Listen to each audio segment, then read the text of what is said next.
Assalamualaikum warahmatullahi wabarakatuh. Selamat datang kembali di channel Sabdone Langit.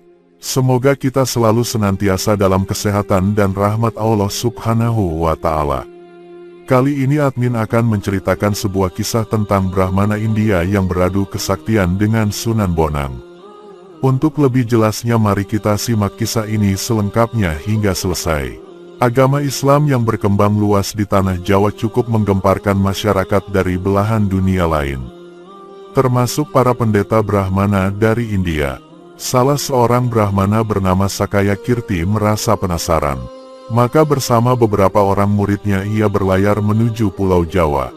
Dibawanya pula kitab-kitab referensi yang telah dipelajari untuk dipergunakan berdebat dengan para penyebar agama Islam di tanah Jawa. Aku Brahmana Sakaya Kirti akan menantang Sunan Bonang untuk berdebat dan adu kesaktian, ujar Brahmana itu sambil berdiri di atas geladak siburitan kapal layar. Jika dia kalah maka akan aku tebas batang lehernya. Jika dia yang menang aku yang akan berlutut untuk mencium telapak kakinya. Akan aku serahkan jiwa ragaku padanya. Murid-muridnya yang selalu berdiri dan mengikutinya dari belakang menjadi saksi atas sumpah yang diucapkan di tengah samudera. Namun ketika kapal layar yang ditumpanginya sampai di perairan Tuban mendadak laut yang tadinya tenang tiba-tiba bergolak hebat. Angin dari segala penjuru seolah berkumpul menjadi satu menghantam air laut sehingga menimbulkan badai setinggi bukit. Dengan kesaktiannya Brahmana Sakaya Kirti mencoba menggempur badai yang hendak menerjang kapal layarnya. 1-2 kali hal itu dapat dilakukannya, namun terjangan ombak yang kelima kali membuat kapal layarnya langsung tenggelam ke dalam laut. Dengan susah payah ia mencabut beberapa batang balok kayu untuk menyelamatkan diri dan menolong beberapa orang muridnya agar jangan sampai tenggelam ke dasar samudera.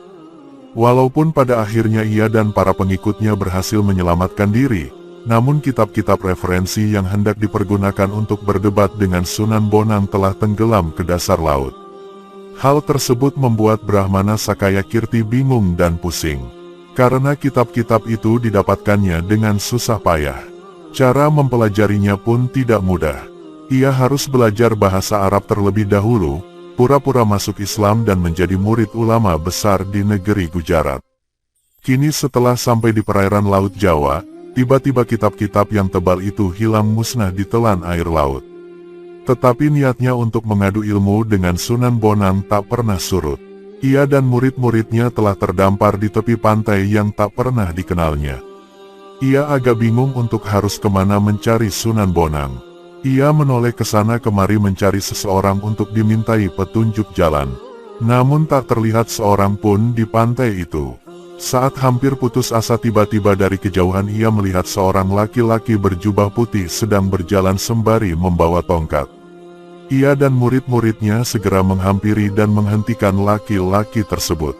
Lelaki berjubah putih itu pun menghentikan langkah dan menancapkan tongkatnya ke pasir. Kisanak, kami datang dari India hendak mencari seorang ulama besar yang bernama Sunan Bonang. Dapatkah Kisanak memberitahu di mana kami bisa bertemu dengannya?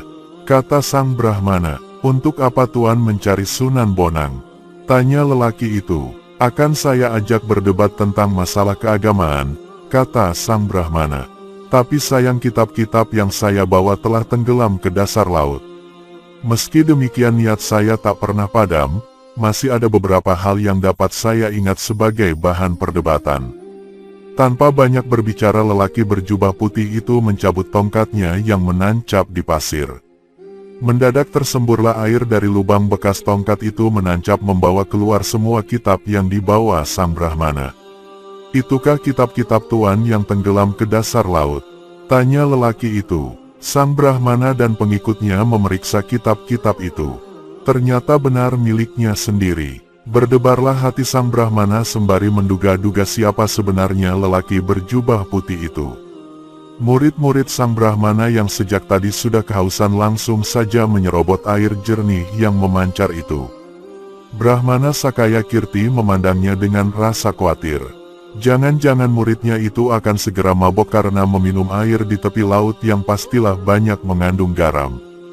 Berbeda dengan murid Sang Brahmana yang senang kegirangan merasakan air yang begitu segar dan tidak asin seperti apa yang dibayangkan oleh gurunya. Murid-murid yang lain pun segera berebutan untuk membasahi tenggorokan mereka yang kering. Brahmana Sakaya Kirti termenung dan tercengang. Bagaimana mungkin air di tepi pantai bisa terasa segar? Sang Brahmana kemudian mencicipinya sedikit, dan memang segar rasanya. Rasa heran Sang Brahmana semakin menjadi-jadi. Terlebih jika berpikir tentang kemampuan lelaki berjubah putih itu dalam menciptakan lubang air yang memancar dan mampu menghisap kitab-kitab yang telah tenggelam di dasar laut. Pastilah orang berjubah putih itu bukan orang sembarangan. Ia sudah mengerahkan ilmunya untuk mendeteksi apakah semua itu hanya tipuan ilmu sihir. Dan ternyata itu memang bukan sihir atau nyata. 1000 Brahmana di India tidak mampu melakukan hal ini, pikir Sang Brahmana. Dengan rasa was-was takut dan gentar ia menatap wajah orang berjubah putih itu. Apakah nama daerah tempat saya terdampar ini? Tanya Sang Brahmana. Tuan berada di pantai Tuban, jawab lelaki itu. Serta-merta Sang Brahmana dan para pengikutnya menjatuhkan diri berlutut di hadapan lelaki itu. Mereka sudah dapat menduga pastilah lelaki berjubah putih itu adalah Sunan Bonang sendiri. Bangunlah, untuk apa kau berlutut kepadaku?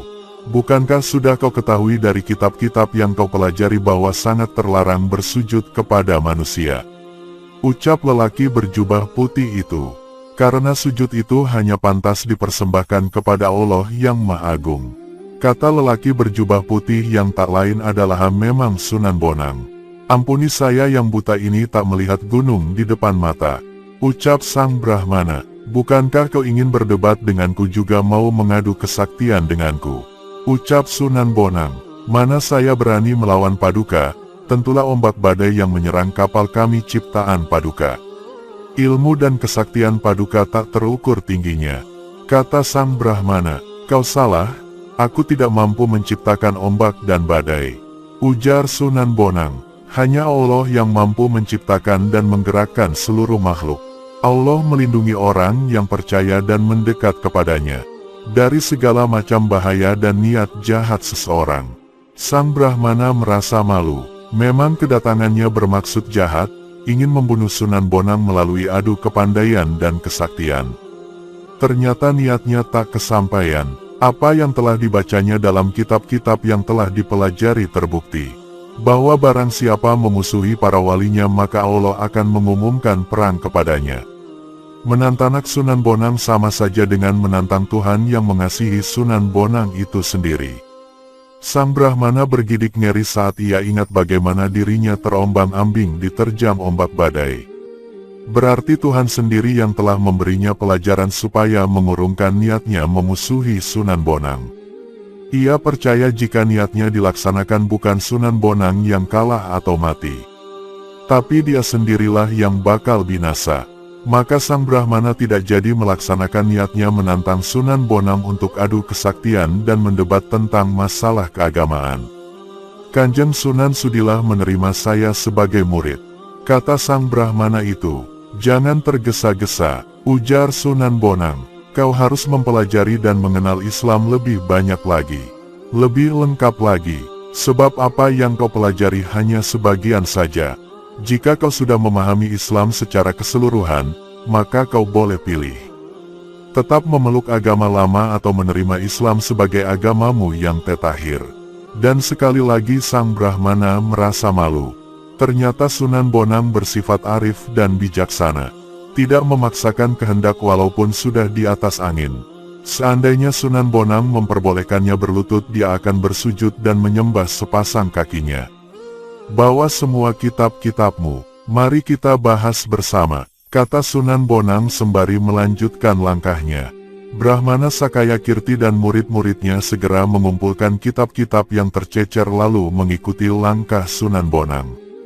Pada akhirnya ia dan murid-muridnya rela masuk Islam atas kesadarannya sendiri dan menjadi pengikut Sunan Bonang yang setia. Banyak juga berandal dan rampok yang ditaklukkan oleh Sunan Bonang, sehingga mereka menjadi orang baik-baik, kembali ke lingkungan masyarakat. Menjadi muslim yang bertakwa. Itulah kisah Brahmana dan Sunan Bonang. Semoga video kali ini berguna dan bermanfaat untuk kita semua. Akhirul kalam. Wassalamualaikum warahmatullahi wabarakatuh.